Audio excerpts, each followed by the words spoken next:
Number 5. John Wayne Gacy. John Wayne Gacy is one of America's most infamous criminal cases. He's practically single-handedly responsible for traumatizing an entire generation into a fear of clowns. A vicious sadist and a remorseless criminal, hearing clips of him talk is deeply disturbing. In a series of interviews in 1992, Mr. Gacy offered a rare window into the mind of a lunatic. In the interviews, Gacy is adamant that he is innocent of his crimes, and talks in a remarkably pleasant, almost affable way. He seems like an average Joe, a chatty old man that you would probably talk to at a park or something, until little cracks in the facade keep appearing and its darkness comes out. He appears to be talking himself in circles. At one point, it seems like he indirectly confesses to something he claimed that he hadn't, and when the interviewer presses him on it, he retracts like a child being caught in a lie, saying, "I'm sorry if I led you to believe that." In the same interview, the reporter asks Gacy to show him the rope trick, the horrifying method of strangulation Gacy would use on his victims by applying a tourniquet. Gacy obliges, but when the reporter hands him the string, he chuckles wryly and says, "Aren't you scared sitting next to me?"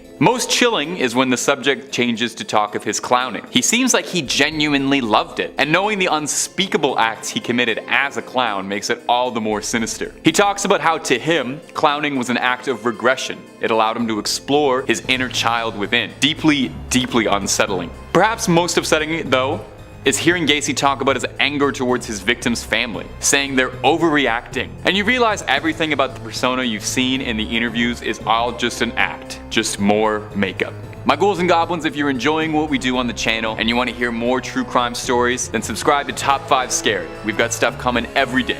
Number 4.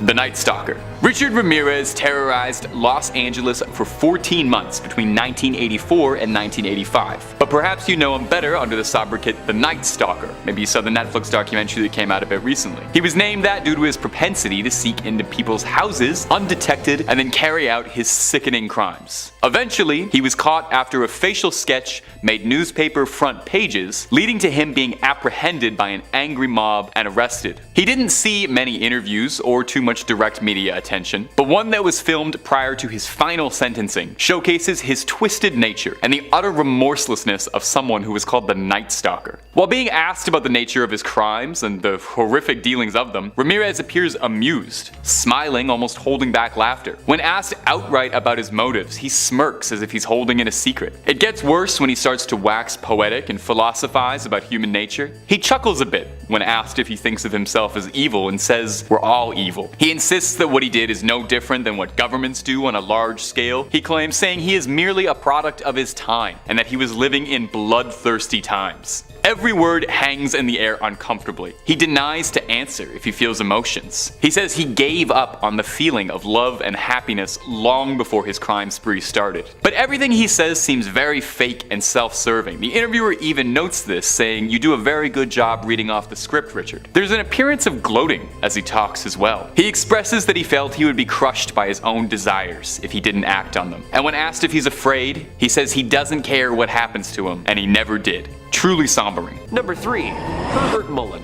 1970s again.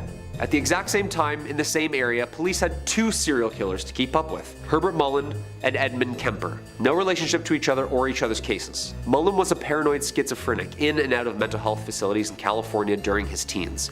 Mullen then kills 14 people during a 4-month period due to, quote, the impending natural disaster that would happen if he didn't. Mullen was convinced that the voice in his head he was hearing was telepathic. Mullen claims the voice of the Father had explained that the Vietnam War acted as a giant sacrifice that saved us from an earthquake and another one was coming soon. Constantly hearing the man's voice named the Father, encouraging him to gain more blood sacrifices, Mullen bludgeoned a man to death with a baseball bat. Mullen claims that the man was actually Jonah from the Bible and was begging him to sacrifice himself to Mullen. He then murdered a woman in the front seat of his car before dismembering her in a nearby park. Yeah, this is real satanic stuff, I told you. His third victim, a priest that he was confessing to in a Catholic church. Mullen says the priest claims to have telepathically begged him to sacrifice his life for the cause. Mullen then killed 5 people in one day. He claims that all the victims telepathically begged to be sacrificed as a good deed to the Father. Herbert Mullen remains in custody, and who was the father who kept talking to him through all of these people? Number 2, Richard Ramirez. This next guy is really nasty and deserves to be in the second spot. 13 counts of murder, 5 attempted murders, 11 assault, and 14 burglaries. Sounds like a hell of a guy. The Night Stalker. Charming name for what this man did. Born in Texas, his older brother went to Vietnam and returned with some pretty gruesome stories and some pretty gruesome visuals. The young Ramirez, soaking all of this up, grows up obsessed with the satanic occult and fascinated. He made various references to Satan during his legal proceedings. His trial began in 1989 and he was convicted of 13 murders and a variety of other crimes. Nearly 2 months later, he was sentenced to death, with the judge stating that his crimes showed, quote, cruelty, callousness, and viciousness beyond any human understanding. And the worst part was that he made most of his victims pray to Satan and swear on Satan that they were going to tell him the truth whatever he asked. I'm not really going to get into the sick details of really what this man did, nor will I with the number one spot, but it involved hammers, machetes, ropes, knives, guns, you name it, anything violent. He was an absolute nasty creature that liked to torture his victims and really drive the satanic love for you-know-who. First responders would have taken pictures of numerous satanic symbols drawn on the walls in almost a ritualistic reenactment. He was captured by the use of the huge media surrounding his story on the way to take his next victim's life. His trial was truly a disgusting display of media attention, one of the most expensive court cases to date, losing only to O.J. Simpson. He screamed "Hail Satan" at his hearing and flashed self-harm pentagrams. He died of cancer in 2013.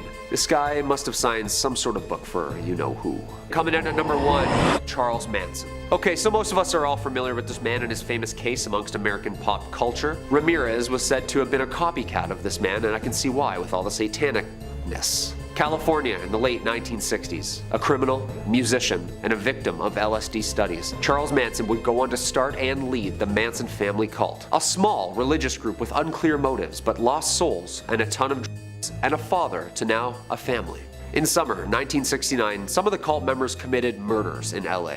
Apparently, Manson had ordered his followers to kill the people who had lived at the address he had given them for their initiation. The murder of actress Sharon Tate and 4 others in her home on August 8th and 9th, including the La Biancas the next day. Another 2 victims. 4 members of the family committed the murders under Manson's instructions and satanic offering. Manson apparently heard voices that there was going to be a race war brought on by religious disputes, and that these killings were an offering to who exactly? The famous helter-skelter message, incoherent scribbles, blood all over the walls. They were then to hide underground in, quote, the bottomless pit under Death Valley, which Manson knew the location of, but instead were caught on the run days later. Manson was sentenced to life in prison under the pretense that he was the one who targeted, planned, and brainwashed his, quote, piggies into committing. While in prison, Charles was diagnosed with schizophrenia and paranoid delusion disorder, seeing visions and hearing voices for more than half of his life. He died in prison in 2017. Yeah, I've seen what Tarantino did with his latest movie, and it's definitely a subtle PG-13 fiction version of what actually went down on that night. What do you guys think? Do you think Charles saw the devil? I think he actually was the devil. Number 5. Grigory Rasputin. Grigory Rasputin, the Mad Monk of Russia, was a mystical healer who wandered Russia in the early 20th century. Now, I could do a plot summary of what Rasputin got up to, but honestly, Boney M did a better job than I ever will, so just I'll tab out of this video real quick, listen to that song, come on back. Okay. Did you? Well, if you didn't, the quick rundown is that the Black Monk genuinely believed himself to be a holy healer with otherworldly powers, and was appointed a lofty position by Tsarina Alexandra to heal the young prince of his hemophilia. He was rumored to be part of a secret order called Klisti, connected with all sorts of scandalous practices. Now, no official connection was ever made to Rasputin and the sect. Rumors of the man still persisted. He carried an infamous reputation around the country, with stories of his wild debauchery and black magic, stories of wild powers. Did he really have otherworldly powers? Given his infamous nigh immortality, I am a bit inclined to agree with him. The man simply could not be put down without serious effort. There was a plot to have him enticed by a courtesan and castrated until he caught wind of it. In 1914, he was in the chest by a beggar and shrugged it off like it was nothing. Now, of course, the most famous story of Rasputin was his assassination at the hands of the Tsar's cousin and a handful of noblemen. As the famous legend goes, he was poisoned, bludgeoned, and drowned, and still that wasn't enough until he passed later in the day. Was Rasputin just Russia's toughest customer, built different? Or did he have some sort of mystical help from another world? We may never know. And are we having fun with the channel, my little freaks and creeps? Stay subscribed for more scary content every single day. Number 4. Vlad the Impaler. You know, with a title like Vlad the Impaler, Impaler, it's safe to assume that the guy was probably up to no good, demon or no demon. Perhaps you've heard the legend that Vlad Tepes was the inspiration for Count Dracula, which should tell you even more if you want to judge of this guy's moral character. Vlad was a prince of Wallachia, an area that's now known as modern Romania. Vlad grew up in a very dark period of Wallachian history, coming up while the Ottoman Empire was setting its sights on just about everything good in Eastern Europe. Vlad was made king of Wallachia, but first he was deposed and exiled after an assassination plot on his brother and father. He would reclaim the throne in 1458 and quickly began a campaign of bloodlust to show the world he was not someone you should be messing with. One of his most infamous acts, and where the dubious title comes from, was after fending off an Ottoman invasion, he impaled 20,000 soldiers and left them as a grim forest of the damned. And some legends say he would eat dinner in front of this. Downright demonic behavior. There's some debate as to whether or not he really is the inspiration for Dracula, although of note is that beside his infamous sobriquet Vlad the Impaler, he went by the nickname Vlad Dracul, owning from his father's position in the Order of the Dragon, which translated to Dracul. There are also stories of Vlad washing his hands with the blood of his enemies, which I'm gonna be honest, that kind of sounds like something Dracula would do. It's worth noting too, no one really knows what happened to Vlad's body. We know that he was slain in battle, and that he was eventually put down after years of carnage, but his body or grave has never been found. Perhaps it's because it's still walking, or flapping. Whatever a bat does. Number 3. Nikolai Zhumagaliev, the Metal Fang. Nikolai was born in 1952 in the Soviet Union. He went to railway school before being conscripted into the Soviet army. After his service ended, he tried to go to university or become a driver, but failed at both. He worked various odd jobs, including that of a sailor, a forwarder, an electrician, a bulldozer operator, and a firefighter. He spent a lot of this time fantasizing about and planning murders, committing his first in 1979 on a woman he had encountered traveling across a rural path. He committed 5 more murders that year, whose victims he then cannibalized, and may have committed more if not for the fact that one night he got extremely drunk and accidentally shot one of his co-workers. He was arrested, diagnosed with schizophrenia, and sent to a mental institution. He was released less than a year later, and he resumed his murders, committing 2 more. His 9th murder is what resulted in him being captured, as he'd invited guests over to his home. He brought one of the guests into a different room, killed them, and began dismembering them with an axe. The other guests walked in on this and fled the scene before calling the police. They came to get him, but were so shocked at the sight of him that he managed to escape before being captured the next day. He was declared insane and incarcerated in a mental hospital where he remained for the next 8 years. In 1989, while being transferred to a different hospital, he managed to hijack the vehicle and escape. He was able to avoid capture for 2 years, killing at least 1 more person while at large, before he allowed himself to be caught stealing sheep. His hope was that he would not be recognized and could go to jail for a relatively minor offense. The story he gave the officers didn't add up, and a colonel familiar with the case was sent to check the situation out. He identified Nikolai, and he was sent back to a mental hospital where he remains to this day. Number 2. Ted Bundy. The most well-known of the monsters on this list, Ted Bundy was a cold-hearted murderer who would feign injury in order to get close to women and then attack them into unconsciousness in order to take them to a secondary location where he would take advantage of them before strangling them to death. He would often return to the bodies of the victims, where he would subject the corpses to further indignities, for decomposition made this impossible. He later confessed to 30 murders, but the authorities believe his real body count is likely extremely larger. In one of the first examples of computers being used to investigate serial killer crimes, authorities compiled all the information they had, based on witness statements, to come up with likely suspects, and the computer produced a list of 26 names, one of them Bundy's. At the same time, detectives made a list manually of their 100 best suspects. When Bundy's name appeared on both lists, he became their number 1 suspect, but word came out that he had already been arrested. A highway patrol officer had seen Bundy cruising a residential area and fleeing upon seeing the police car. When searched, they found a crowbar, handcuffs, a ski mask, rope, and an ice pick, among other suspicious items in Bundy's car. He was soon linked to and found guilty in a kidnapping case until the authorities gathered more evidence to charge him with the murders. In Utah State Prison, he attempted an escape and was placed in solitary confinement for several weeks before being transferred to Garfield County Jail. He was then taken to the Pitkin County Courthouse, where he chose to act as his own attorney. This allowed him to avoid having to wear handcuffs and shackles, and during a court recess he was allowed into the court library to research his case, where he snuck away from his guards and fled through the library window. He made his way to an Aspen hunting cabin, which he broke into and stole food and a rifle from. He became lost in the mountains and eventually found his way back to Aspen, where he stole a car but was soon apprehended by authorities. He was sent back to prison where he acquired a hacksaw blade and spent 6 months sawing a hole in the bars in his window. He squeezed through the gap and into the crawl space, which led to the chief jailer's apartment, where he stole clothes and walked right out the front door. During the 2 months of freedom following his second escape, Bundy managed to kill 2 sorority girls and 1 12-year-old girl before eventually being arrested for driving a stolen car near the Alabama state line and being sent back to prison where he remained until his eventual execution. Number 1.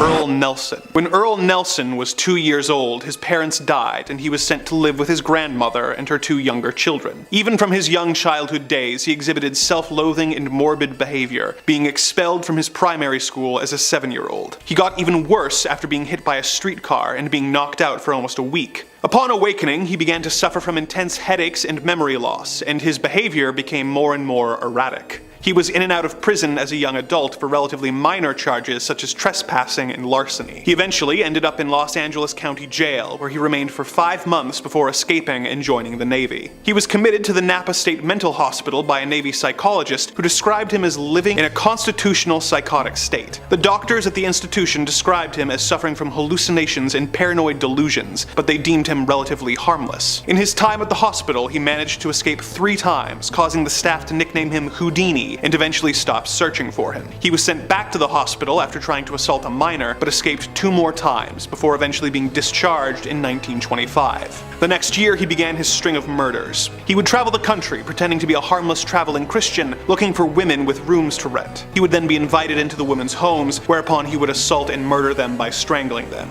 Not always in that order. A witness who saw him near the scene of the crime described him as a dark and stocky man with long arms and large hands, causing the newspapers to begin calling Earl Nelson the Gorilla Man, or the Dark Strangler. He managed to cross the country, killing at least 16 women, as well as 2 of their children, before making his way to Canada to avoid the growing manhunt. While in the country, he killed 2 more people before authorities were able to track him down and arrest him at a nearby train station. He escaped from the prison that very same night and boarded a train going south back into the States. The train happened to be carrying several members of the local police force who recaptured him and took him back to prison. He was found guilty and sentenced to death. Although he tried to appeal this for reasons of insanity, he was hanged in Winnipeg in early 1928 at the age of 30 years old after killing at least 23 people and having escaped incarceration on 7 separate occasions. Coming in at number 5, Michael Taylor.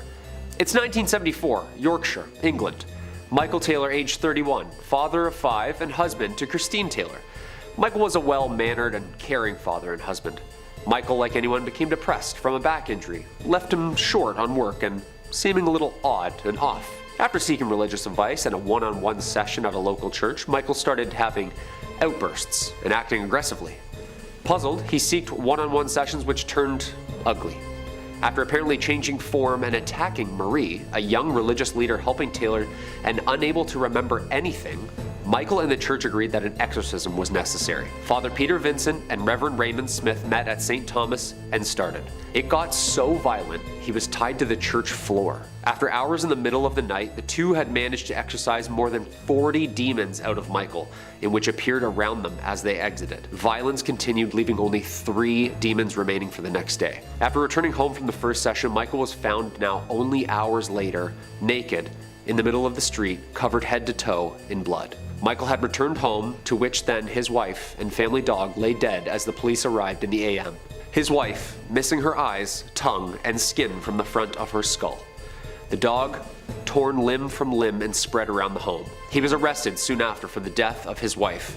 Michael had this to say about his late wife in court, quote, "I am released. I am released. It is done. The evil in her has been destroyed." Yeah, that was definitely a vessel for him. He was acquitted on psychological conditions, and jury found that he met his breaking point during the exorcism that night. He was acquitted on insanity and remained in and out of facilities until he passed in 2013. Number 4, David Berkowitz. New York, 1976, and the police were busy on the search for a man shooting couples in the New York area, which had started to become a citywide phenomenon that summer. Brunette women with long hair frantically cut and dyed their hair blonde in fear. The .44 caliber killer was the title the press gave David in his earliest of assaults. After losing his job, David began to experience psychotic episodes and claimed that his neighbor's German shepherd had begun talking to him and eventually explained to David that he was a demon. He took the name after the pet's owner, Sam. It was this dog who ordered the killings by David and claims that the pet coaxed David into killing. David used this summer to shoot 8 people, resulting in 6 lives and the stabbings of 2 others. Using his .44 caliber bulldog revolver, David sent police on a wild goose chase around New York City with handwritten letters, David mocking the detectives with cryptic messages. Some of them explain who Sam is, and some of them explain what Sam does. Some mock police, saying that they are never going to find or stop him. David was finally arrested just hours before his next planned victim's visit. He applauded police in their ability to stop him, in the back seat of the car, laughing and cheering. Although David pleaded not guilty to insanity and pleaded guilty, expressing that he was coaxed by the demon and that it demanded him to kill for hell, he was sentenced to 6 consecutive life sentences with parole after 25 years. During the mid-90s, he amended his confession and claimed that he had been a member of a violent satanic cult that orchestrated the incidents as ritual murder and pleaded guilty to stabbing and attempting to murder others before the shootings had even begun. His letters are public and spine-chilling. Check them out. Real Riddler stuff. Quote, "I am the monster. I am Beelzebub. I am the chubby behemoth. Police, let me haunt you with this. I'll be back. I'll be back. Yours in murder, Mr. Monster." Okay, his violent spree led the legal system to create a new law called Son of Sam's Law, designed to create criminals from financially profiting from the publicity created by their crimes, which at the time, he was basically a celebrity. He remains in prison to this day. Number 3.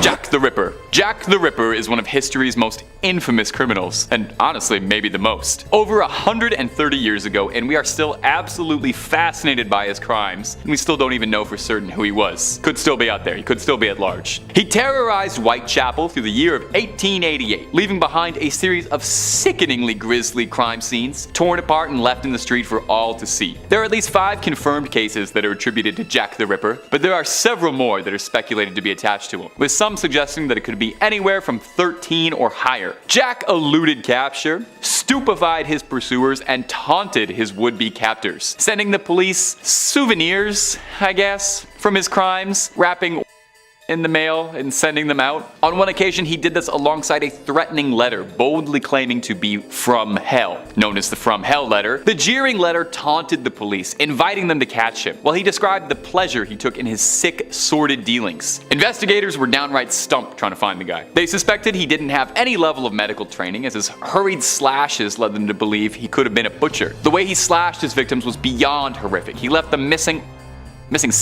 and in some cases beyond recognition. It seemed too like he could be in multiple places at once. A body discovered in New York a few years after the crime spree matched the victims of Whitechapel almost perfectly. Was it a human performing all these sickening acts? Or could the Ripper's mangling be attributed to a demon that was preying on the women of White Castle? It would explain how he was so elusive and managed to evade capture for all those years. Number 2. Emperor Nero. Now perhaps you've heard of Emperor Nero. You've probably heard the story of him playing the fiddle as Rome burned around him. But honestly, historically, that barely even cracks the top 5 craziest things Nero ever accomplished in his tenure as emperor. Nero set a new standard for wildness as a world leader that I think has never been matched again. Where do I begin with him? Let's start off small. He had a dedicated legion of soldiers, referred to as the Augustans, whose sole function was to follow him around and clap and hype him up whenever he would perform. Now that's kind of harmlessly crazy. So what about the story that Nero used to use his enemies as torches for his gardens? Yeah, Nero had a passionate hatred for Christians, blaming them for the infamous fire that engulfed Rome, which some historians believe Nero himself started. That's pretty wild. But what about the fact that Nero would dress himself in the skins of animals with his romantic partners? Or about how he orchestrated the deaths of his mother and brother? Nero ensured his own position as emperor of Rome. Emperor Claudius married Nero's mother Agrippina, who then adopted Nero as his own son. When Agrippina poisoned Claudius, Nero took the throne, and then to ensure that he could keep that position on that lofty chair, he poisoned his stepbrother and would later poison his own mother to make sure no one could challenge him as emperor. He then enjoyed all the pleasures of Rome as much as he could. He depleted the treasury of Rome at one point solely to make a statue of himself in his own honor, the Colossus of Nero, to leave a lasting legacy. In the end, after years of insanity, Nero took his own life by ordering one of his own servants to stab him after being told he would be executed by the state as he was considered an enemy of Rome. He bemoaned what an artist the world was losing. Nero's proclivity for wild debauchery, outrageous pursuits of pleasure, intense wanton cruelty, and violence towards Christians led some people at the time to view Nero as the Antichrist himself. And to be honest, I get it. Number 1.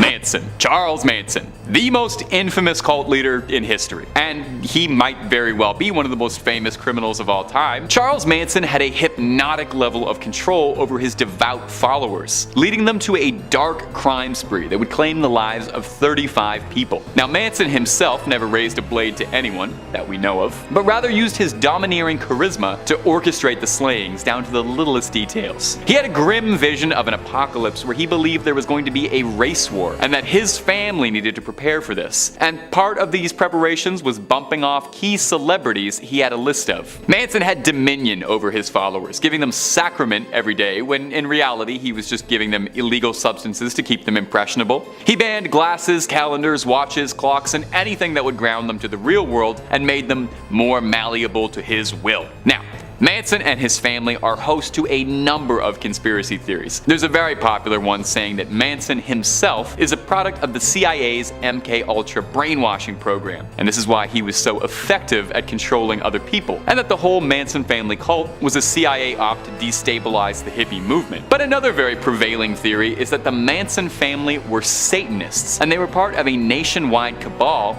connected with other dark crimes around the same time, like the Son of Sam. Manson's obsession with evil, his dark dealings, and complete control over his subjects do make him seem a bit like a modern-day Lucifer. Could Manson have had a supernatural level of control over people? Number 5. Randy Greenawalt and Gary Tyson. As a 2-for-1 bonus for our viewers, our first entry on this list details the imprisonment, escape, and brutal rampage of 2 prisoners from the Florence State Prison in Arizona, USA. In 1974, Randy Greenawalt and his brother James were held on suspicion for the murder of a truck driver named Stanley Sandage. The brothers had shot the driver and taken his wallet before being arrested when they tried to purchase stereo equipment with the victim's credit card. The authorities realized that the killing was extremely similar to the death of another driver, Henry Weber, 4 days earlier. The 2 brothers were charged with the murders, but Randy was able to avoid the death penalty by testifying against his brother. He was sent to Florence State Prison where he met Gary Tyson. Tyson had attempted to escape several times and was serving a life sentence for stabbing a prison guard. The 2 men formed a plan together to try and escape with the help of Tyson's 3 sons, who showed up to visiting day with a concealed shotgun and helped the 2 prisoners to overpower the guards and escape, with plans of escaping to a ranch in Mexico. They quickly ran into trouble when their car blew a tire. A kind stranger driving with his wife, infant son, and teenage niece came across them and tried to see if they needed help. They were taken prisoner by the convicts and taken into the desert where they were shot and left for dead, while Greenawalt and the Tysons fled in the family's Mazda. They made contact with a woman Greenawalt had become pen pals with, who bought them a truck and ammunition, plans of making their way to an airplane that Gary had chartered for their escape. The police caught wind of this, and the gang was forced to try and make alternate arrangements. They made their way to Texas, where they killed a couple of newlyweds and took their car. Days later, they were met with a roadblock, which they ruthlessly barreled their way through, before being met with another one 6 miles down the road. The officers opened fire on the gang, hitting one of the Tyson sons who was driving. The remaining 2 brothers and Greenawalt were captured, but Gary Tyson got away, although he was found dead in the desert 11 days later, having died a slow death of exposure to the elements. The brothers were sentenced to life in prison, and Gary was executed by lethal injection after spending 2 decades on death row. Number 4.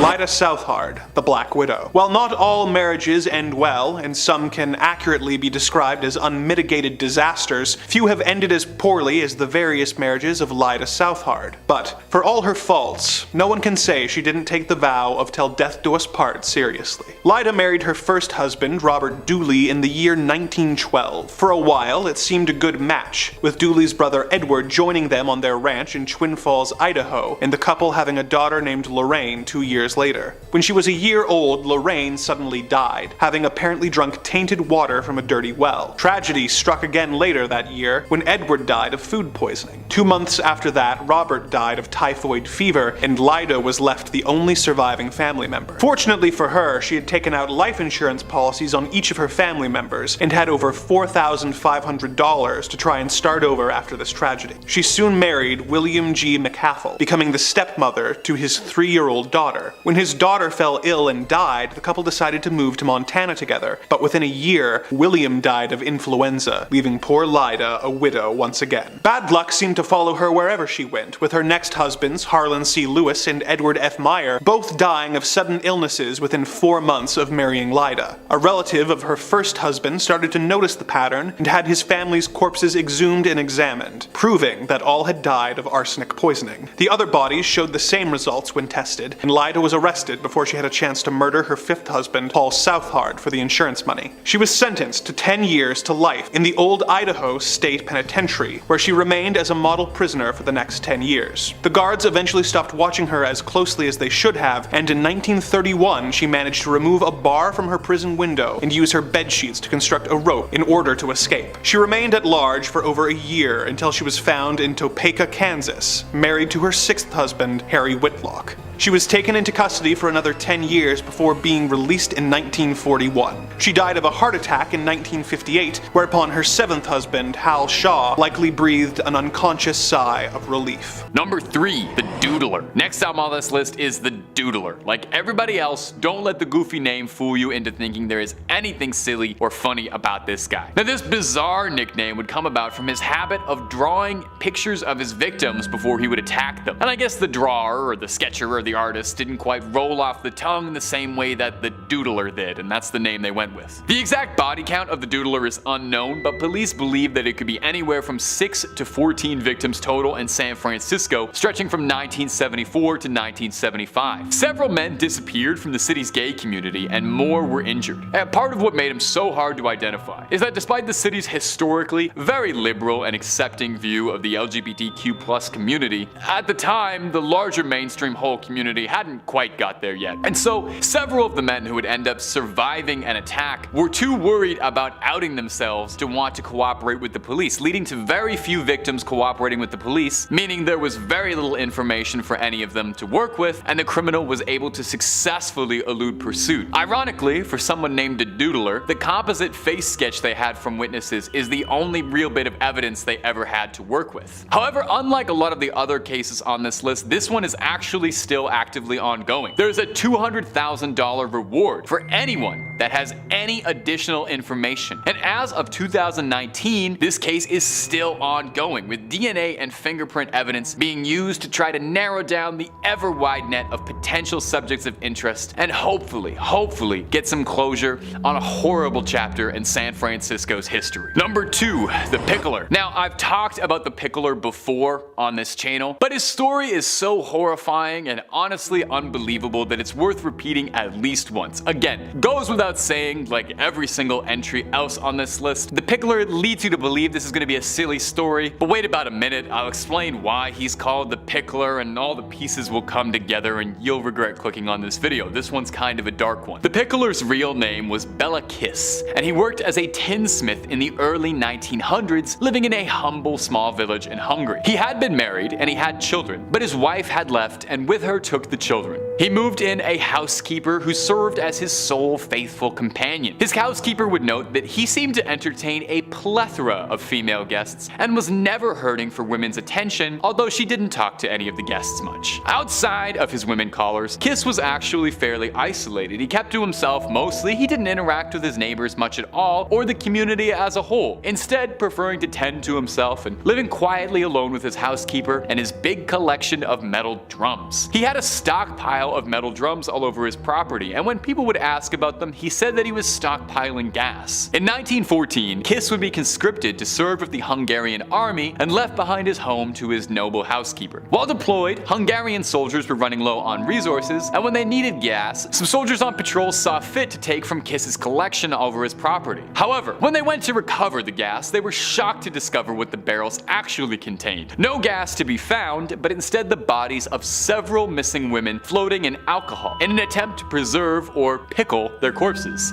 See what I mean? Not pleasant even remotely. There were 20 barrels in total, and inside each one was another missing woman. But perhaps most alarmingly of all of this is that they appeared to have been drained of their bodily fluids with punctures in the neck, which sounds made up. As if this guy wasn't scary enough, there's also the very real possibility that he might have been a vampire. Now, upon this discovery, the Hungarian army immediately moved to try and locate and apprehend Bela Kiss, but discovered that that would prove quite difficult, since he had both a very common Hungarian name at the time, and he was also deployed in the middle of the largest conflict the world had ever seen at the time, and was just one more face in a green uniform. Somehow, Kiss learned that he was being pursued and faked his death by leaving behind a corpse in a hospital that had his ID. Kiss fled and was never seen in Europe again. A few scattered sightings would report him throughout New York, but he was never found and eluded capture for the remainder of his days. It's unlikely he's still out there, but you never know. And finally, number 1, the Zodiac. If we're talking about evil people who've managed to elude capture, it might feel a little obvious to put the Zodiac as number 1, you know? But he's also one of the most infamous, strangest, and scariest criminal stories in American history, so it's never a bad story. Well, it is. It's a terrible story, but it's a very interesting one to hear. The Zodiac terrorized California throughout the late 60s and early 70s, personally claiming responsibility for 37 victims. He stole headlines and media attention for years, as the state was fascinated and terrified by what he would do next, and if he would ever be caught. His exploits have been the subject of a few films and TV, most famously David Fincher's Zodiac, starring Jake Gyllenhaal and Robert Downey Jr., dramatizing the investigation trying to find him unsuccessfully. Although he himself insisted that he left a trail of 37 bodies, the police were only ever able to connect 5 different deaths to the Zodiac. People would be attacked by a lone gunman, with nothing seemingly connecting the cases. Motive, modus, everything was unclear. The case would become legendary when he sent his infamous letters to 3 separate newspapers, containing details that only the real assailant could have possibly known about the crimes, inviting and challenging police to a game to catch him. He sent out a postcard boldly displaying "My name is," and then a blank spot, with an invitation to solve one of his puzzles. If you saw the new 2022 Batman movie, Paul Dano's Riddler is directly inspired off the Zodiac, all of his methodology, taunting people, leaving weird riddles at his crime scenes, that sort of stuff. His letters were threatening, taunting, and incomprehensible. The code he wrote in would stump detectives for years, to this day, with only one of his ciphers ever being solved, and it not being nearly enough to connect any dots. The riddle that was solved spelled out a confession of sorts, but it mostly served as the Zodiac gloating about the nature of his crimes and saying that he did it solely because he thought it was fun and that it was the most thrilling, fun thing a man could do, described it as being better than hunting games or getting your rocks off. He didn't mention whether or not it was better than writing riddles and codes though. Now at the time, obviously they looked into just about everyone they could, and there were several prominent suspects and people of interest, but nothing concrete and final. The rest of his riddles were never solved, and as far as we know, he was never caught. However, in 2018, a private team of investigators was absolutely determined to close the case once and for all, and put an end to one of California's most infamous mysteries. They had identified an 80-year-old Gary Francis Post, who had passed away. He resembled the composite sketches of the Zodiac, and forensic evidence had actually made some compelling arguments that could tie it to being him, but the FBI have denied this claim, and say that they still consider the case open. Will it ever be closed within our lifetime? We may never know,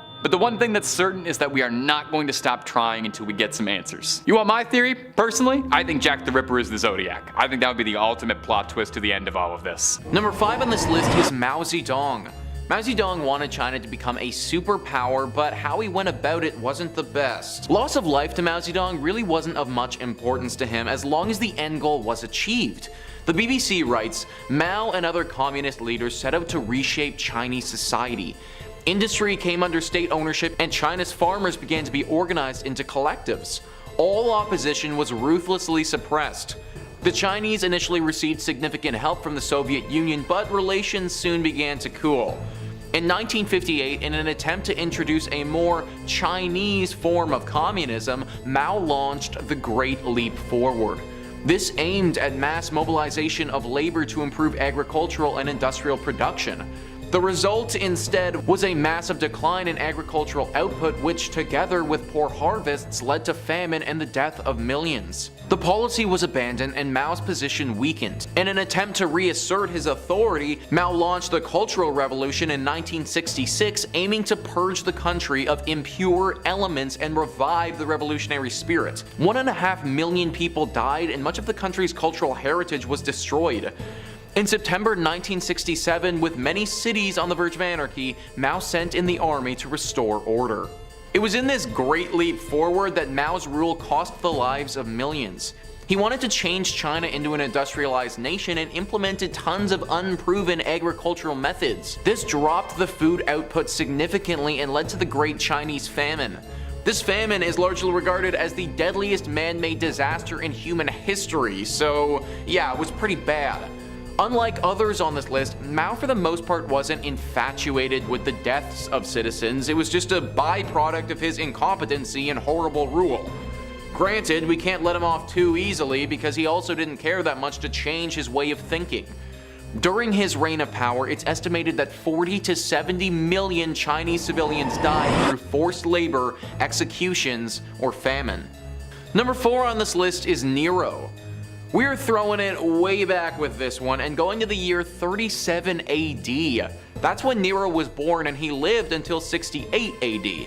Only just over 30 years of life, but he did enough during that time to earn himself a spot on this list.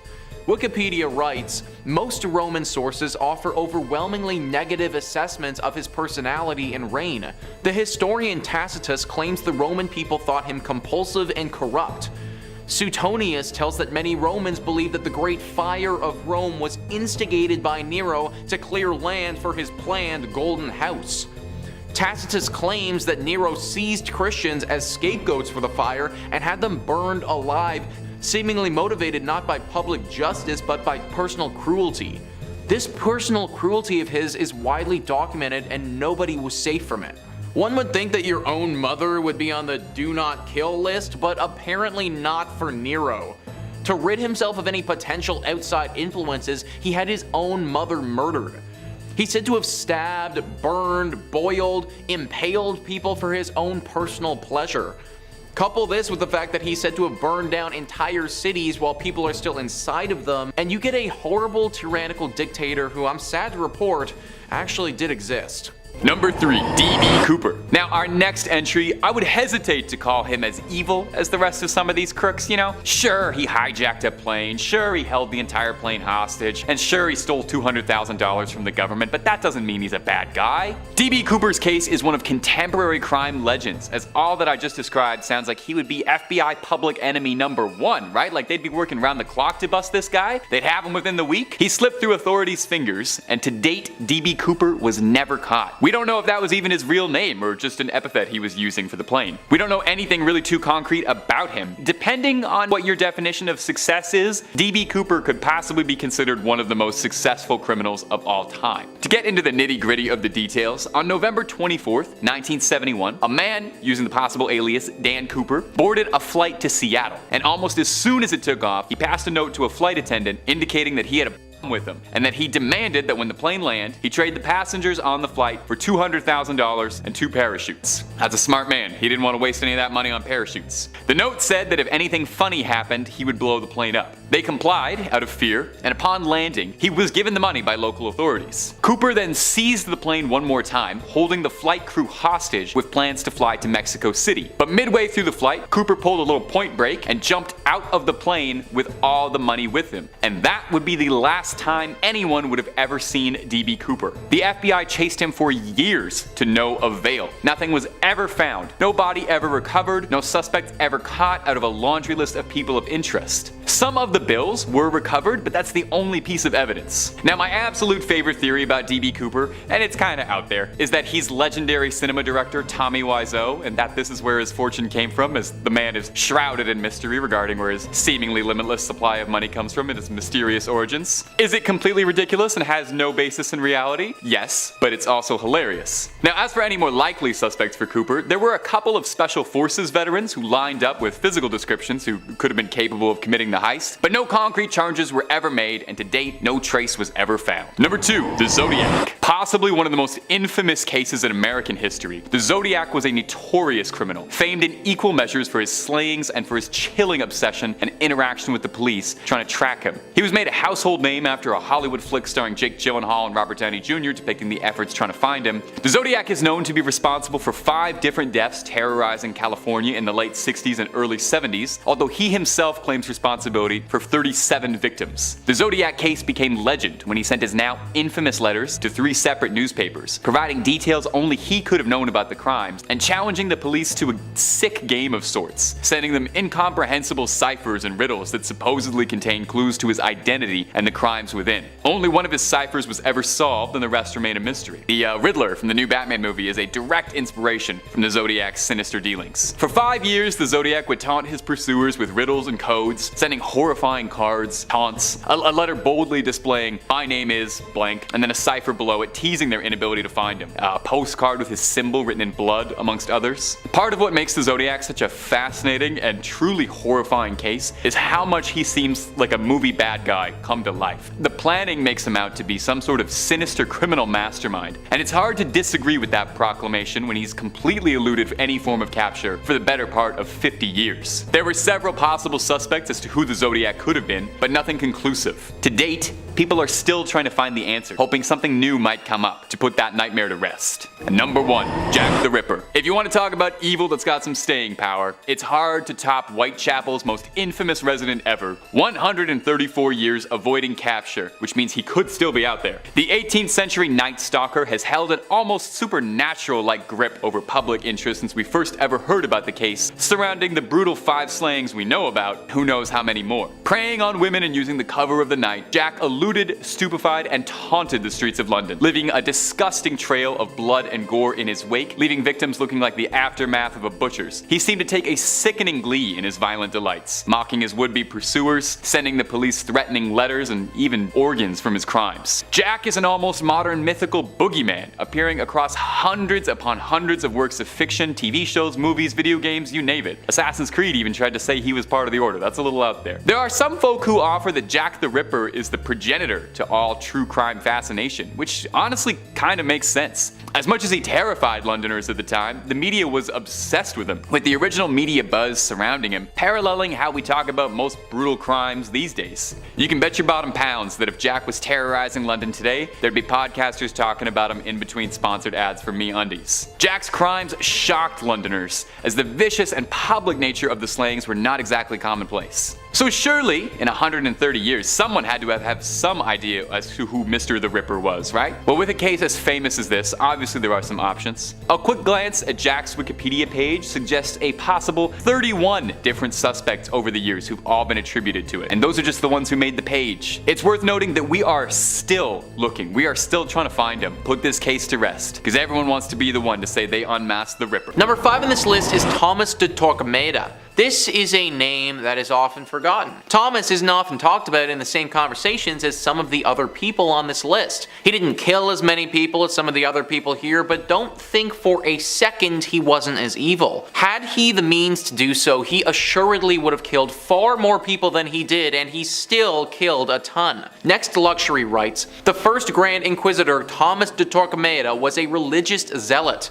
Like many in Spain during the 14th century, he believed Catholicism was the one true religion, and anyone who disagreed had to be punished. The Spanish Inquisition was established to help combat heresy, but actually helped solidify those in power who ruled through fear and violence. De Torquemada was one of the nastiest members of the Spanish Inquisition who used brutal torture methods to get confessions from prisoners. He was also responsible for burning thousands of non-believers at the stake. It wasn't even enough for you to convert to Catholicism, this guy would still come after you even if you did. If he thought you converted because of fear or some other reason he deemed unfit, then he'd force you to wear certain garments and torture you. Heretics would get waterboarded and then often killed afterwards. He saw to the expulsion of over 40,000 Jews from Spain as well. He kicked them out, only allowing them to leave with what they could carry, having to abandon their homes and their livelihoods. On top of this, he killed thousands of people too. This guy was absolutely messed up and would do anything in his power to keep Catholicism alive in Spain. I guarantee that if you lived in Spain during the 1500s, then this guy would definitely have been haunting your dreams. Number 4 on this list is Osama bin Laden. I think we all know this name, and I wouldn't be shocked if some of you have already been haunted in your dreams by it. Next Luxury writes, unlike many of the other evil people on this list, Osama bin Laden wasn't responsible for the deaths of millions. He was officially held accountable for the deaths of 2,977 people. What makes him such a detestable individual was that the murders came about as a result of the September 11th attacks. This remains the deadliest terrorist attack in human history. The legend of the terrorist organization Al-Qaeda, Osama bin Laden was behind the planning of the horrendous attack on American soil. It took 10 years for the American government to find him, finally discovering him hiding out in a compound in Pakistan. An assault on the home was undertaken and bin Laden was shot on sight, ending one of the longest manhunts and bringing some closure to those impacted by the September 11th attacks. This is the biggest terrorist attack in history that we are talking about here, guys. One that shook America and the entire world when it happened. I would have been too young to remember it at the time, but most people you talk to can remember where they were and what they were doing when they heard the news that this happened. I can't imagine having that much hate inside yourself to want to do that to so many innocent people. But that was what Osama bin Laden had. He was filled with hate. He ruined the lives of so many people, and for that reason, he has to make this list. Number 3 on this list is Bernard Giles. Bernard Giles is currently serving several life imprisonments for killing 5 between September and November of 1973. He was only 21 years old when he committed these crimes and had a wife and a child at the time. He would get in his vehicle and drive around on highways looking for young women who needed a lift. These hitchhikers would get into his car, and before they knew what was happening, Bernard would strike. In the clip that I'm about to show you, Bernard is far older. A lot of years have passed since he's been imprisoned, but here he tries to recount his first killings. That day that you went out, when you did kill for the first time, was that a morning when you woke up and you were with your wife and daughter and something hit you and you went, No. today may be the day? Every day may be the day. Every day? Every day may be the day. So there are multiple things about that clip which makes it one of the most chilling to me. I think what really gets me though is how he talks about every day being the possible day. Literally at any point, without warning, these serial killers could snap and then go on a rampage. And they don't even remember who it was that they killed. At least we know that Bernard Giles will be spending the rest of his existence locked behind bars. Number 2 on this list is Ted Bundy. Ted Bundy was one of the most ruthless and prolific serial killers that we've ever known. He targeted young women in the 1970s and confessed to killing over 30 of them. How many women he actually killed is unknown, but the number is thought to be significantly higher than that.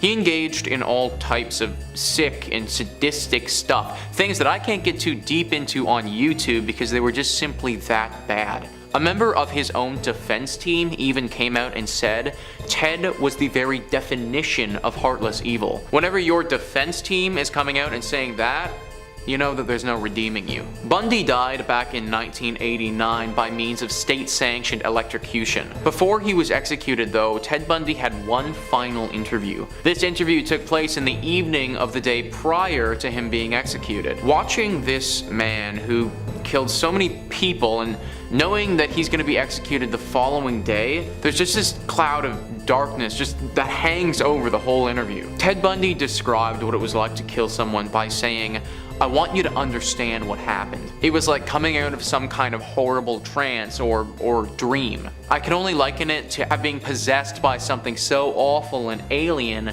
and then the next morning wake up from it, remember what happened, and realize that basically in the eyes of the law, and certainly in the eyes of God, you're responsible. Now everybody, he may sound almost remorseful in that little excerpt, but do not be fooled. This was a man who had intercourse with the dead bodies of the people he killed. There was truly not an ounce of good in this man at all. Number 1 on this list is Manuel Vela. The crimes committed by Manuel Vela actually happened not too long ago, which makes this whole story that much more scary. Manuel was a 28-year-old man who only a few years ago killed his girlfriend, who was 39 weeks pregnant with his child. Like guys, we are talking about just some of the most sick and twisted stuff ever. After he was finally apprehended, an interview took place. In that interview, he says that the only reason he was with his girlfriend all this time was to eventually kill her, and he had told her this time and time again. Why did you stay with her? Oh, to kill her. So that was your only purpose this whole time? Yes, kill her. And you made it pretty clear to her that that was your whole purpose as well? Yeah. Told everybody, hey, I'm gonna kill you, right? I'm gonna kill her. So apparently this guy had been telling her about this for years and was planning it this whole time. This is just some insane stuff that is honestly hard to break down. I have no idea how anyone could get to this place or what would cause something like this. Manuel Vela ended up taking his own life in January 2017. Number 5, Frank Matthews. Our first spot is notorious criminal kingpin Frank Matthews, a legendary crime lord operating out of New York in the 1960s, who also had some pretty cool classic mafia names like Pee-wee and Black Caesar. Built himself a criminal empire that Los Polos Hermanos would have been jealous of. Starting out small, working in racketeering and illegal gambling ops in Philly in the 1960s, he had his sights set on much bigger things, working his way up, collecting numbers, making contacts, until he could start selling product for some serious money. By the early 1970s, he was already trading millions of dollars for illegal narcotics, importing his stuff from Latin America and distributing it throughout the states. Pee-wee had his hands and pockets across the country, with his criminal web spanning across 21 states at its peak. Naturally, if you're moving that much stuff around the country with that many people involved in your operation, eventually somebody's gonna get wise. And that's exactly what happened. Boys in Blue tapped Frankie's phone communications and put out a federal bulletin for his arrest. By December 1972, Frank and his girlfriend were arrested at McCarran International in Vegas. Okay, so he got caught. This kind of breaks the list a little bit, but hear me out a little bit here. Because after spending a paltry couple months in jail, Frankie made bail and quickly got out of Dodge to literally never be seen again. Now, there is some discrepancy as to what happened. The FBI suspects that he was taken care of by a major New York crime family for fears he may turn witness. But they did also post a bounty, a $200,000 bounty for finding him, so they suspected he might still be out there. No trace of him was ever found, no body ever discovered, and his story went cold. Is he sleeping with the fishes, or did he return to pull strings from the shadows? Or maybe he pulled a Saul Goodman and started managing a Cinnabon in Omaha, living life on the lam. Man, that's 2 Breaking Bad references in one point. I gotta spread them out a little bit more. We got lots more than awkwardly wedging in Breaking Bad references on Top 5 Scary. We've got the best horror content on the web at least twice a day, every day, so hit subscribe and stay spooked. Number 4, the Pickler. You know, at first glance, this is not a particularly threatening nickname. It kind of sounds like the absolute lamest Z-tier excuse for a Batman villain that you'd throw in as a warm-up before, you know, fighting the actual cool villain of that issue. Well, names can often be so deceiving because there really is not a lot that's funny about the Pickler once you understand why they called him that. He's maybe one of the most bizarre and macabre criminals I've ever read about. The Hungarian Bela Kiss lived in a small village near Budapest in the early 20th century. He lived with an elderly maid, but otherwise kept to himself, didn't have a tight circle of friends, but he did enjoy frequent female company. I mean, of course, with a name like Bela Kiss, makes sense. I gotta stop trying to make this guy sound cute because I'm gonna regret it in like 1 second. In 1914, during the height of the First World War, Bela left to fight with his country. Now, wartime sometimes necessitates borrowing resources wherever you can, and the Hungarian army was short on gas. On Bela's isolated property were dozens upon dozens of oil barrels all conspicuously laid out in his yard. Someone alerted the soldiers and they went to go borrow a cup or two, and were shocked to discover that upon cracking open the barrels were the bodies of several women floating in alcohol in a depraved attempt to preserve the corpses. Hence where the foul nickname the Pickler came from. See, it's not nearly as funny once you know why they call him that. 20 barrels, 20 missing women. That's somehow not even the scariest, craziest part of this whole story. The women had punctures in their necks and were drained of blood, which sounds completely made up that this guy might also have been a vampire. Now, the Hungarian army moved to seize Bela immediately, but tracking him proved rather difficult, as he had a fairly common name and was also, he was in a war. Somehow, Bela was alerted that police had discovered his operation, and he left a corpse posing as himself in a military hospital and fled, never to be found again. Reported sightings popped up for a few years here and there. Allegedly, he moved to New York to begin a new life, but Bela eluded capture for the rest of his life. Unless he really was a vampire and is still out there, but I don't even want to entertain that possibility. Number 3. Ted Bundy. Ted Bundy has fascinated people for years, due in large part to how well he was able to disguise himself and make himself appear normal. But underneath his carefully put together persona was one of the darkest, most truly vile criminals the United States had ever seen. Unlike most serial offenders, Bundy not only kept up appearances, but was well groomed, charming, charismatic, and had a very compelling way with words, able to manipulate people scarily efficiently. He came from a happy family, a good Christian household, and didn't seem to fit the usual bill for these sort of criminals. The last interview ever conducted with him highlights a lot of these traits. He appears very soft-spoken, speaking quietly and almost soothingly to the camera, doing his best to garner sympathy from the audience and the interviewer. He attempts to blame a lot of his violence, darkness, and misdeeds on an addiction to lewd content. When he's describing it, he almost sounds like a man trying to talk about kicking caffeine, saying, "Oh, I think I'd be a lot better without it." Not just for him, but for lots of other people. When he says that phrase, he pauses a bit and gives a dark, knowing look to the interviewer. He's even joking around a bit, playfully. He comes across as very intelligent, answering all of the questions thoughtfully, but everything about it just seems terrifying, especially knowing the grisly nature of the things he did. But it feels like you're listening to a mask talk. It helps you understand how he was able to commit so much of what he did the way you hear him talk. When asked directly if he thinks he deserves his punishment, he answers eloquently, saying he's afraid to die, but he feels that he deserves to be punished to the most extreme extent of the law, and that society will be better off without dangers like him. It is a frigid look into the mind of someone so twisted. Number 2.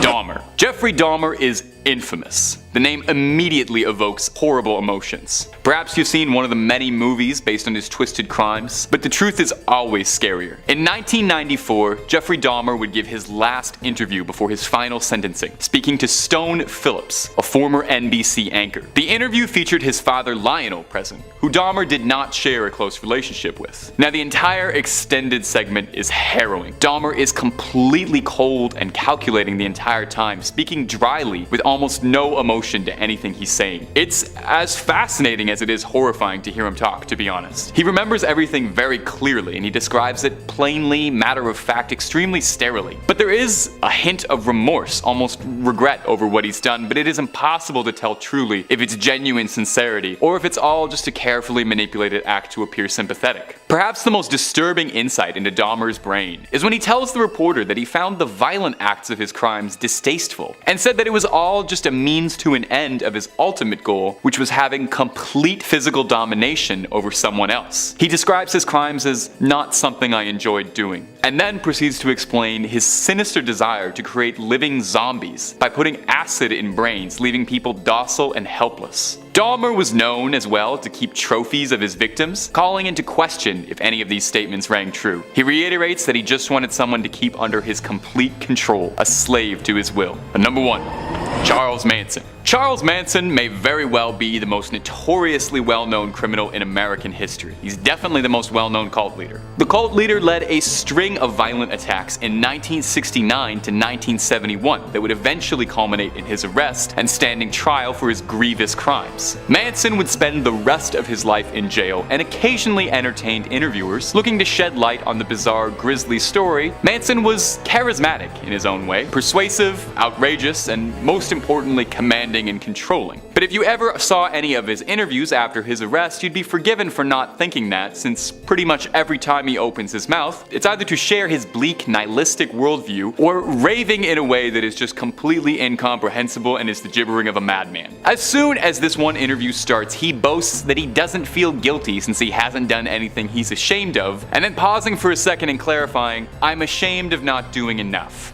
From there, he then starts speaking complete gibberish and then elaborating a bit on some of the conditions that made him this way. He talks about growing up without parents, which left him feeling like he was in a different dimension, saying that it's hard for him to think about things clearly, saying he hardly remembers breakfast. Watching Manson talk is a fascinating study. He almost seems fictional, a larger-than-life personality ripped out of a comic book film in it, but he's real. And the real darkness behind his eyes is a harrowing reminder of what can lie inside someone. Most of the interviews with Manson are like this. Ravings, rantings, a stream of vile hatred and aggression, and a peek into the minds of one of the most twisted men to ever live. Number 5. The Servant Girl Annihilator. I can't believe I just said those words. The Servant Girl Annihilator. I can't believe that's the real name newspapers went with to call this guy. I know not everyone's gonna be able to get a nickname like Jack the Ripper, but you can't go around calling criminals stuff like the Servant Girl Annihilator. You're just gonna inflate their ego. You're making them sound like he's a Dark Souls boss, or he's gonna be jumping in the ring against Hulk Hogan and the Iron Sheik. Anyway, sorry, I had to get this out of the way before we could talk about it. I feel like we just had to address this name. We couldn't just look at that and move on. And you know the wildest part? He doesn't even have the craziest name on this list. Okay, let's get into it. The Servant Girl Annihilator was the nickname of a brutal night stalker who preyed on the streets of Austin, Texas in 1885, a full 3 years before Jack the Ripper would stalk Whitechapel and steal all the fame and fortune in the attacking women at night community. Despite his name, he actually didn't exclusively target women. Unlike his British counterpart, Mr. the Ripper, the SVGA attacked men and women, although he mostly focused his attention on women, and they were all servant girls, which is where the name came from. He ended up slaying 7 women and 1 man, and critically injured 6 women and 2 men on top of that. All of his victims carried out the same way, attacking them whilst they slept in their beds, and then dragging them out into the streets when he was finished with them, usually with a sharp object such as a knife or a needle sticking out of the ear. There was a wild manhunt for the Annihilator, and it's said that in 1885 some 400 men were questioned and interrogated about the identity of the Annihilator. Elected officials apparently refused to believe that it could be the work of one lone psycho, thinking there was a group of men committing these crimes together for Lord knows why. While several men would end up being questioned, no one was ever successfully linked to these brutal crimes. He was never caught, but an increased presence by sheriff's department and citizens forming an armed militia to protect the streets were enough to scare off whoever was doing it into fleeing the area, and eventually the crime stopped. So where did he go? That's the question, because he was never found. There are some who even wonder if perhaps maybe he bought himself a train ticket and found his way to Whitechapel to continue his spree. And my friends, if you're looking for more true crime stories, more rumors, whispers, conspiracies, cryptids, aliens, video games, movies, and whatever else we got, Top 5 Scary has it all. Number 4, Bible John. Everyone on this list has a weird nickname. Everybody. I'm gonna tell you that right now. I'm just gonna spoil that for you. Coming up next on this list is going to be Bible John, who's got a name that is deceptively unassuming. Bible John was an infamous executioner who preyed on women in Glasgow in the late 60s. All of his victims he met at a popular nightclub, the Barrel and Ballroom. He operated for a few years and is confirmed to be connected to at least 3 cases and maybe more. He was subject to one of Scotland's most extensive manhunts. He was the first time a composite sketch in the country was ever used as the front page of the newspaper. All because there were so few details about the case or just who he was. What few tidbits of trivia and information we have on Bible John, his crimes, his motives, and his modus operandus come from one of the victim's sisters, who very briefly shared a taxi with Bible John and her sister on the night of her death. Her very brief witness, it was only a 20-minute trip, was all the information they had to provide investigators to form a psychological profile of him, aiding in the investigation. Now, the name Bible John would stem from his practice of obsessively quoting the Bible and ranting and raving about adultery to his victims before, well, you know. The statement we have with Gene Puttock states that in the short period of time they spent together, he was making nigh constant and frequent references to specific Bible passages and really hammering home how much he hated adulterous women. He preyed on brunette women who all looked fairly similar and found them all at the same nightclub, charming them and then attacking them. Their bodies would later be found naked in the streets with signs of strangulation. The only witness, one Gene Puttock, passed away in 2010, with no more leads and the case having been on ice for nearly 50 years. It's very unlikely Bible John will ever be found anytime soon if he's still out there. Number 3 on this list is Idi Amin. Idi Amin was a horrible individual who was brutal in every sense of the word. He overthrew the government in Uganda in 1971 and was in power there until 1979 when he was finally ousted. During his time in power, he showed the world just how horrifically evil he was. History.com says, once in power, Amin began mass executions upon the Akoli and Lango Christian tribes that had been loyal to Obote and therefore perceived as a threat. He also began terrorizing the general public through the various internal security forces he organized,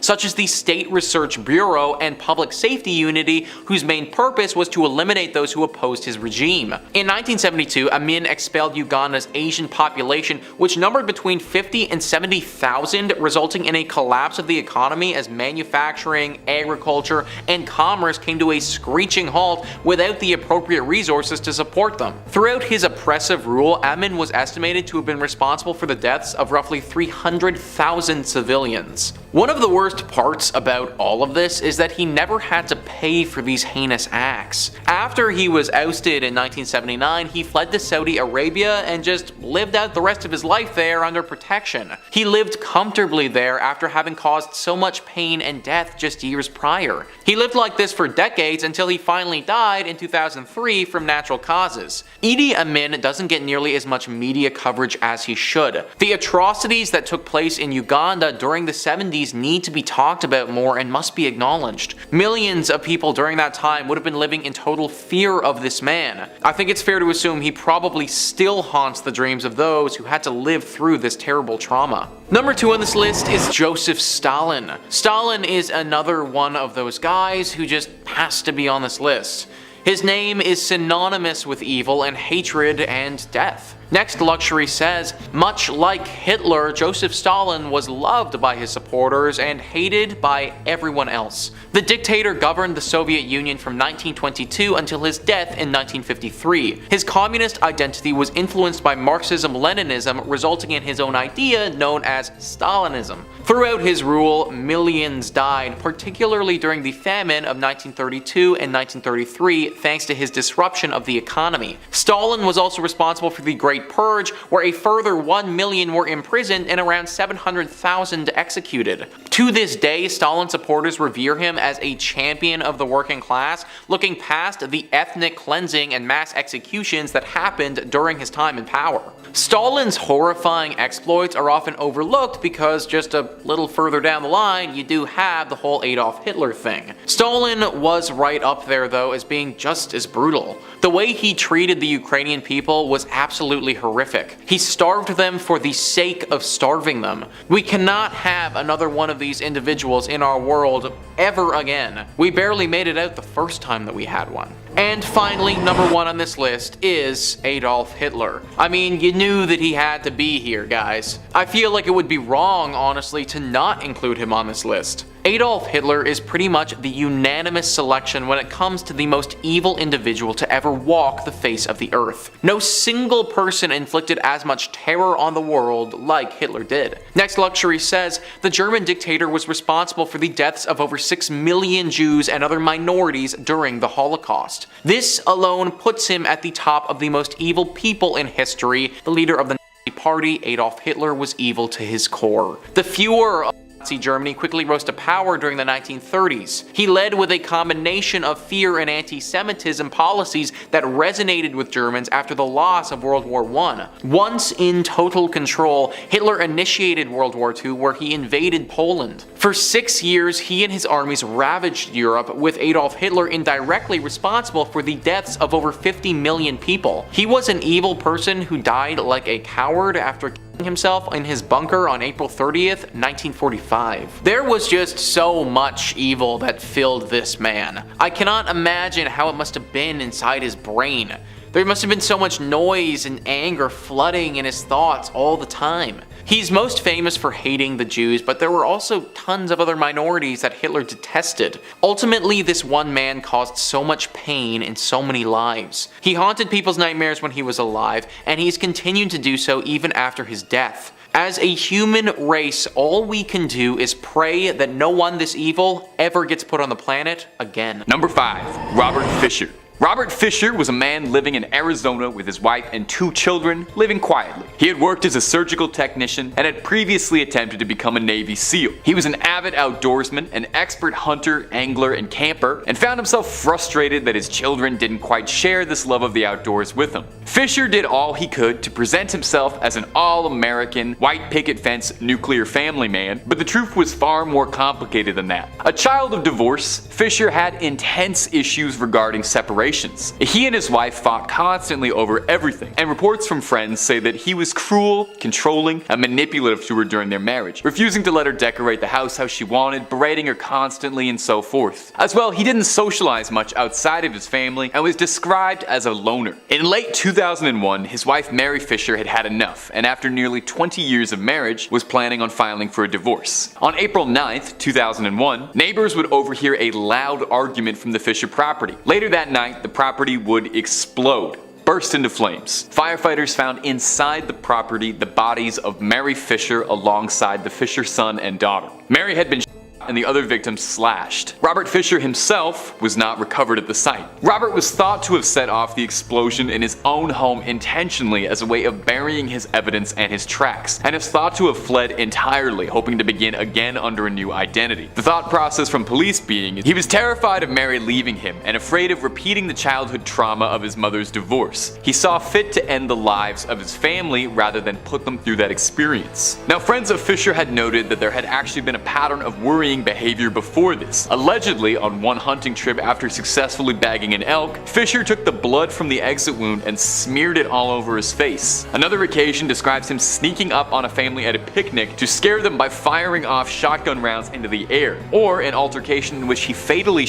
a neighborhood dog for attacking his dog, although the police had suspected there was foul play. Fisher was never found, and police aren't even sure if he's still alive. One detective working the case said, "Maybe this is all we'll ever get. Maybe this is the best we've got, knowing he did it and never finding him again." And my ghouls and goblins, if it's scary stuff you're looking for, Top 5 Scary's gotta be one of the top 5 best places to watch scary videos. Ghosts, cryptids, real crimes, aliens, we got it all. Take a look through the cursed archives and see where it takes you. Now let's keep going. Number 4. Richard Lynn Bear. Richard Lynn Bear is an interesting exception on this list, as he's the only one of these fugitives who actually was caught. Now the problem with this is that he was not caught for very long. Didn't really take, as he escaped from jail shortly after being apprehended. Richard was wanted for the death of Sherry Hart, a divorcee and young mother who was waiting for a date on January 15th, 1984. Her date had stood her up, and she changed her evening plans to go out and have fun with high school friends Jeffrey Burgess and one Richard Lynn Bear. However, the evening would take an extremely dark turn when Bear would make an advance at Sherry Hart. She rebuked him, and infuriated and incensed, Richard bashed her with the butt of a handgun and ordered that Burgess drive them about an hour and a half away into the woods. Lynn Bear then dumped Sherry out of the vehicle in the woods, leaving her bleeding heavily. Burgess had told police he'd acted under the threat of his life, as Bear had told him he would see to it that Burgess died if he said anything about what had happened that night. However, Burgess was more than willing to cooperate with the police, leading them to finding Hart's remains and arresting both Bear and Burgess for the crime. However, Burgess would escape days before being tried from the small-town county jail, where he fled, adding him to the FBI's most wanted list for his crimes and unlawful flight to avoid persecution. As of this recording, the trail had gone completely cold, and Lynn Bear was never found again and is still wanted. Burgess passed away at the age of 46, having spent most of his life in and out of prison on various unrelated charges. Number 3 on this list is Pol Pot. Wikipedia writes, Pol Pot was a Cambodian revolutionary and politician who governed Cambodia as Prime Minister of Democratic Kampuchea between 1976 and 1979. Ideologically a Marxist-Leninist and a Khmer nationalist, he was a leading member of Cambodia's communist movement, the Khmer Rouge, from 1963 until 1997, and served as the General Secretary of the Communist Party of Kampuchea from 1963 to 1981.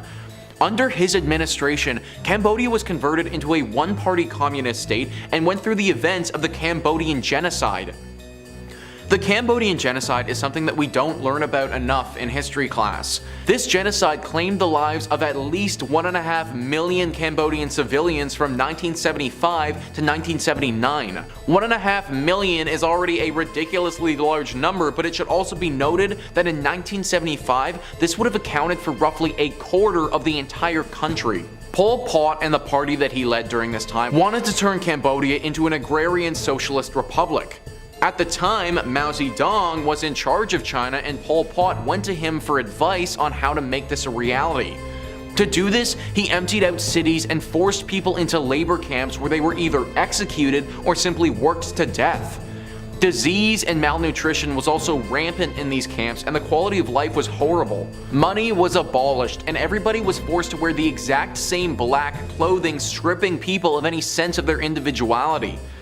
This truly was a horrible time in Cambodian history and saw so many atrocities committed countrywide. It finally ended when the Vietnamese invaded Cambodia in 1979 and Pol Pot's government fell. He lived for roughly another 20 years though, finally dying in 1998. Number 2 on this list is Joseph Stalin. Eckhard Merota writes, Joseph Stalin was dictator of the Soviet Union from 1922 till his death in 1953. As a young man, he was a robber and an assassin. For almost 30 years, he reigned with terror and violence in the Soviet Union. His decisions led to a famine that killed millions. Forget enemies, he even killed families of people who were fond of him. Under his rule, more than 1.5 million German women were assaulted, and in all, he easily killed over 20 million people. He once said, "One death is a tragedy, a million deaths is simply a statistic." Ironically, he was nominated for a Nobel Peace Prize in 1945 and 1948, and he died of a stroke in 1953. That famine that I just mentioned frankly does not get talked about nearly enough. Wikipedia writes, the Holodomor, also known as the Terror Famine or the Great Famine, was a famine in Soviet Ukraine from 1932 to 1933 that killed millions of Ukrainians.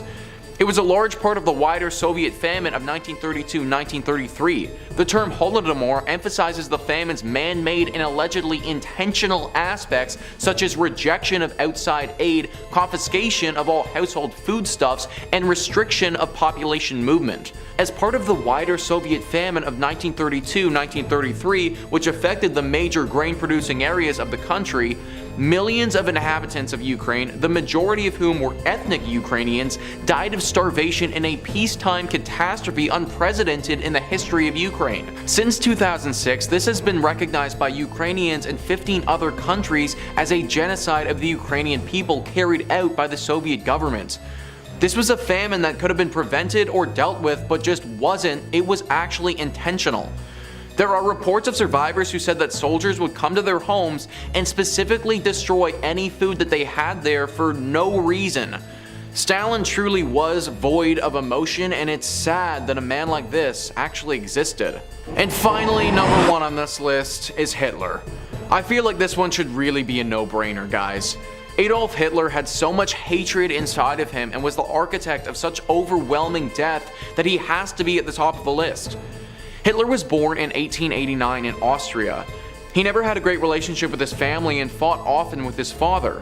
When he was younger, Hitler wanted to become an artist and would try and make a living by painting watercolors. Living off of being an artist is hard no matter how you try and do it, but it didn't help that public opinion of Hitler's work wasn't the best. Things changed for him though when World War I rolled around. He fought in this war from 1916 to 1918 and was actually awarded several medals for his service during this time.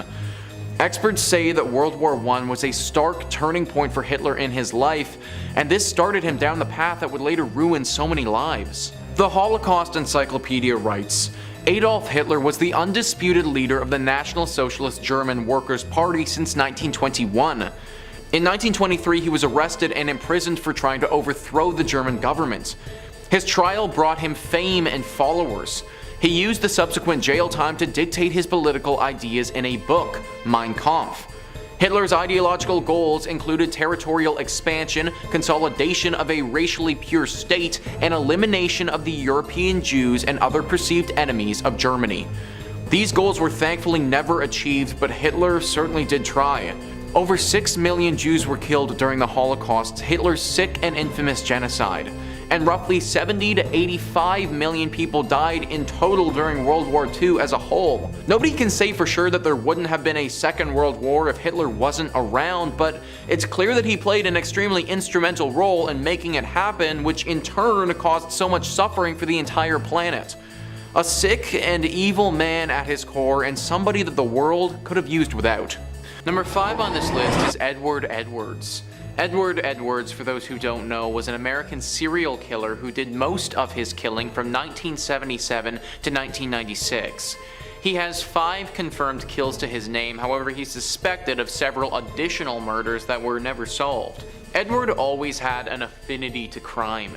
In 1955, he actually escaped from jail and went around America robbing gas stations and was at large for 7 years. He became so well known that he actually earned a spot on the FBI's top 10 most wanted list at the time. He also refused to disguise himself during these robberies because he claimed that he wanted to become famous. Eventually, in 1962, he was found and brought in. He was sent to jail, but didn't actually spend too long there considering what he had already done. He was out on parole in 1967, which, as we'll later learn, was a horrible idea. The first known murders that Edward committed were in 1977 when he killed William Lavico and his girlfriend Judith Straub. They were both very young, and he took them out into the woods and shot them both with a shotgun. 3 years after this incident, he murdered 2 people again. This time, the victims were named Tim Hack and Kelly Drew, and instead of being shot, they were stabbed and strangled. Then in 1996 was his last confirmed murder, that of Danny Law Glockner. This was actually Edward's foster son, and he admitted to killing him for the life insurance policy of $250,000. In an interview, Edward very matter-of-factly owns up to killing Danny and shows zero remorse at all. He goes on to say that he was a schemer, and he'd always been a schemer and was looking for a way to earn a quick buck. He said that he had planned this thing for over a year and had been preparing everything for that long. In the interview, he very carefully lays out everything that happened and does it in a manner that it seems as if he's almost boasting about it. He even talks about how he took his head and threw it into a forest a year later after animals had bitten it off, and he doesn't even blink.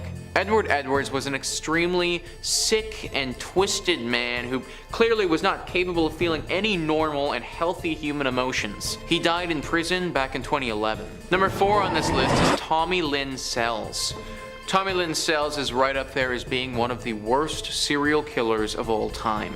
The acts that he committed were so gruesome and just plain evil that I can't even begin to understand the level of inhumanity that it would have taken to do it. He was only convicted for 1 murder, which he received the death penalty for, but authorities believe that he committed upwards of 22. Tommy Lynn Sells was known for murdering mothers and their... He didn't just stop with them though, also killing the fathers from time to time, but there was definitely a bit of a pattern involved with the mothers. In an interview that he had while he was still alive, he comes up with a sick and twisted reason as to why he did this. I know what I went through as a child. The nightmares, the drama, the reality of who I was and what was done to me. I never wanted that to happen to another person. Tommy Lynn Sells argues that he killed children to put them out of their misery. I don't even know if there are adjectives in the English language to describe how messed up that is. Tommy Lynn Sells was eventually executed on April 3rd, 2014. Number 3, Bradford Bishop. Until I can prove that he's dead, I'm going to assume he's still alive. That's the words of Montgomery County Sheriff Raymond Knight, speaking on our next entry, Bradford Bishop. This notorious criminal has been on the FBI's most wanted list for years, and has managed to elude capture this entire time. In fact, he was taken off of the FBI's most wanted list in late 2018 to accommodate more serious fugitives, and FBI had some reason to believe he might not even still be alive. Bradford Bishop was an unusual case, as he was a fairly promising career man with no stains on his record. He was working as a counterintelligence official, a former army serviceman, and he worked as a diplomat. Life seemed to be going fairly well for Mr. Bishop, who fathered 3 children with his wife Annette, where they lived in Bethesda, Maryland. On March 1st, 1976, Bradford was passed over for a promotion at work that he was due for. He left the office a little bit early, telling his secretary he wasn't feeling well that day. He would then drive to his bank, he withdrew a large amount of money, and he went to fill up gas in his car and then to a hardware store to purchase a shovel, pitchfork, and a sledgehammer. Bradford would then return home and ended the lives of his family members one by one. He would carry their bodies into the trunk of his car, where he drove them deep into the swamp nearly 300 miles away, where he buried and lit the bodies ablaze in a shallow grave, burning the remains of his once happy family. There would be a few sightings of Bradford afterwards. He was last seen buying tennis shoes with an unknown woman and a dog March 2nd. On March 18th, his car was discovered by police at an isolated campground all the way over in Tennessee.